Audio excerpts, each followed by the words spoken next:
unique interview opportunity. Today I have two very special mystery guests to discuss their books with each other. Here they come now. Thank you for having us this fine day in the Rhode Island. Yes, it's a pleasure to be on your show. Now today on the Rhode Island Show we will discuss the books by both of our guests. They are The Rise of Silas Lapham and A Connecticut Yankee in King Arthur's Court. These are both excellent examples of the literary journey from romanticism to realism in today's society. We will first discuss The Rise of Silas Lapham.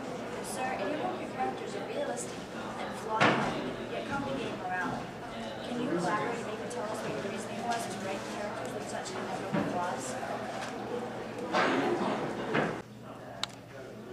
Well, human beings are inherently flawed, so therefore I would be doing a disservice if I were to write about them in any other way. It needs to reflect truth and realism, so the characters are complex and flawed, and that ties into my writing style and the societal shift into realism. You don't know what you're talking about, my friend. Realism is not only the concept of writing about characters, but also creating characters that act in ways that people can realistically see themselves or others acting. The way Silas and his daughter both come out of their childhoods with a greater degree of morality than they went in with is a very rare situation for a flawed human being. Your realism is not.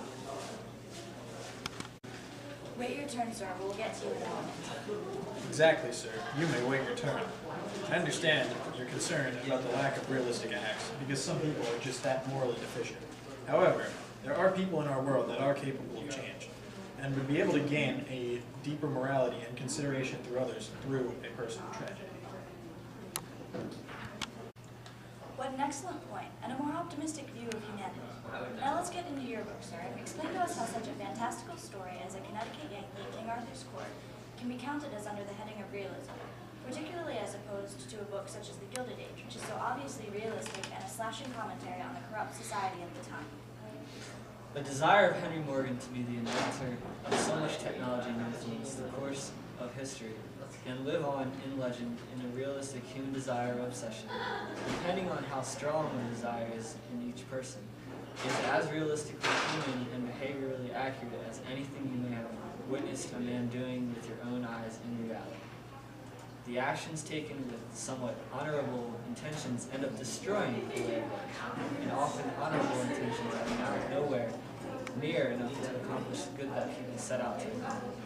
So the realism lies in the behavior and psyche of the man.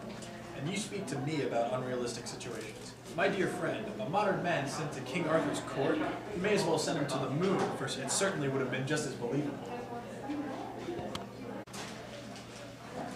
Please, sir, we've discussed your book already. Allow this fine man to speak. Yes, please do. Now, as I was saying, it is not a matter of the individual events in the book. It is the issues and immorality of society that they reflect, as well as the believability of the actions that these characters take, and the decisions that they make. Such mature topics to include in a children's book. Pardon me, but I believe I heard you say children's book? Why, yes, my dear friend, you did. Forgive me, but the idea of a modern man joining King Arthur's court seems more the concept of a child's fantasy rather than a mature piece of literature. Maybe, but I must say that you probably only write about these moral dilemmas and situations that would never happen. You claim to write realism, but in reality you seem to write fantastical characters. I must say that you lie.